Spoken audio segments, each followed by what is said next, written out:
사도행전 11장을 중심으로 이상한 기독교라는 제목으로 말씀 전합니다. 여기서 이상하다는 말은 우리가 생각하는 그런 이상한 것이 아니라 놀라울 만한 기독교, 우리의 생각을 벗어나는 그러한 놀라운 일들이 있어지는 기독교를 말합니다.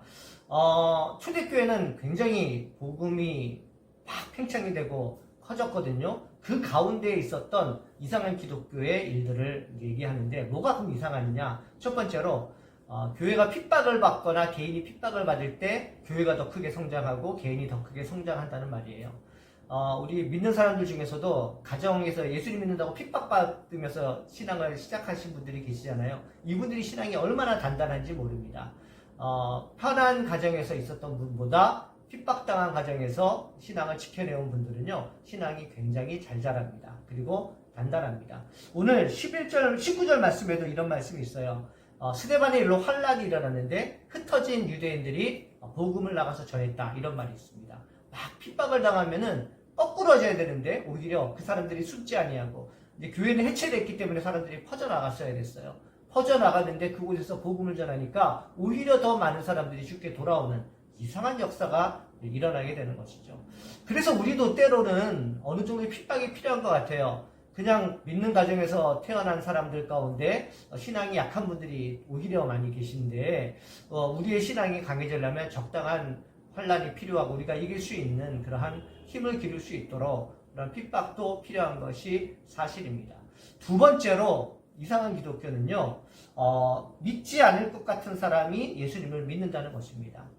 어떤 사람들은 믿을 것 같은데 전해보면 믿지 아니하는 사람이 있고 어떤 사람은 믿지 않을 것 같은 사람이 잘 믿는 사람이 있어요. 흩어진 그 유대인들이 복음을 전했는데 처음에는 유대인들에게만 복음을 전했거든요. 왜 그러냐면 첫 번째로는 유대인이 하나님의 말씀을 받은 사람이기 때문에 그랬고요. 두 번째는 이방인에게 복음을 전해봐야 그들이 복음을 받지 않을 것이라는 편견과 선입견 때문에 그들에게 복음을 전하지 않았어요.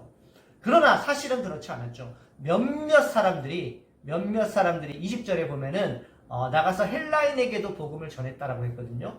그러니까 성령을 받고 뜨거워진 거예요. 그래서 사람을 가리지 아니하고 차별하지 아니하고 막 복음을 전했는데 그 사람들이 오히려 막 들어와서 복음을 받아들였다는 것입니다. 그러므로 여러분들도 주변에 있는 사람들 판단하지 마십시오.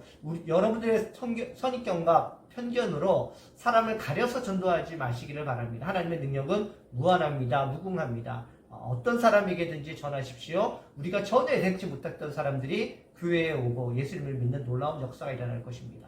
그때도 그런 일이 있었는데 놀라운 일이 생겼죠. 그 놀라운 일이 무엇이었습니까? 21절에 여러분 보시면은 주의 손이 그들과 함께 하심에 수많은 사람들이 믿고 죽게 돌아오니라 이렇게 기록이 되어 있거든요. 그래서 세 번째 이상한 기독교는 이것입니다. 주님의 손이 함께 할 때 교회는 부흥한다는 사실입니다. 사람이 아무리 노력해도 주님의 손이 함께 하시지 아니하면 안 되는 거예요. 또 그러나 하나님은 우리가 나가서 우리가 전도하기를 원하고 우리가 애쓰기를 원하거든요. 그러니까 이상하잖아요. 우리가 나가서 열심히 전도를 해서 사람들을 불러 모았는데 하나님의 손이 함께 하셨기 때문에 이 일이 됐다고 고백하는 거예요. 그게 참 중요하거든요. 그러면은 우리는 아무것도 안 하는 것이 아니라 우리가 할 일을 최선을 해야 되는 것이고요. 하나님은 그것을 보시고 복을 주시는 거예요.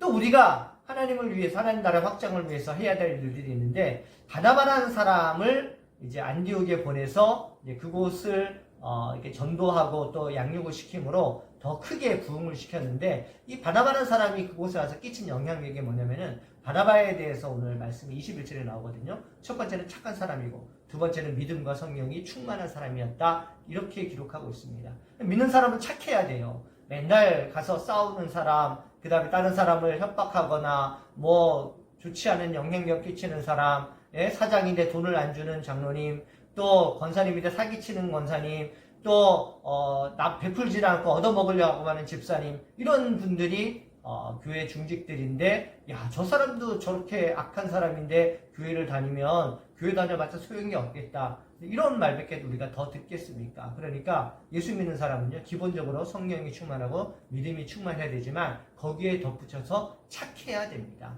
착한 여러분들 되시기를 소망합니다. 세상 사람들은 하나님을 바라보지 않고 여러분들을 보거든요. 우리를 보고 주님을 믿기 때문에 우리가 축복의 통로자로서 예수님의 거울로서 얼굴로서 우리들이 그들에게 비춰야 될 줄로 믿습니다.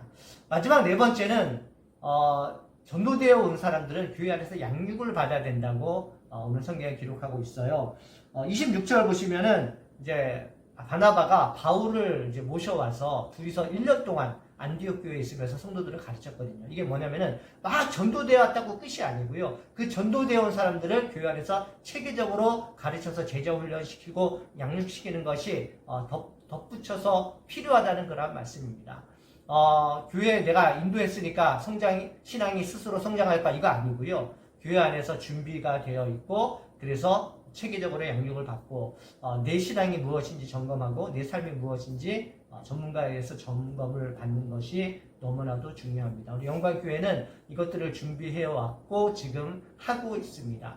사랑하는 성도 여러분, 전도합시다. 나가서 많은 영혼들을 불러 모으기를 원하고요. 또 그 영혼들을 가르치고 양육하기를 간절히 소망합니다. 이상한 기독교, 참 기독교는 신비롭고 이상하지만 그 가운데에 진리가 숨겨져 있고요. 우리가 생각하지 못한 놀라운 일들이 벌어지고 하나님은 그 놀라운 기적의 중심에 서 있고 우리들을 사용하시기를 원한다는 사실을 기억하시면서 이 말씀 가운데 굳건히 서시는 저와 여러분 되시기를 주님의 이름으로 축복합니다.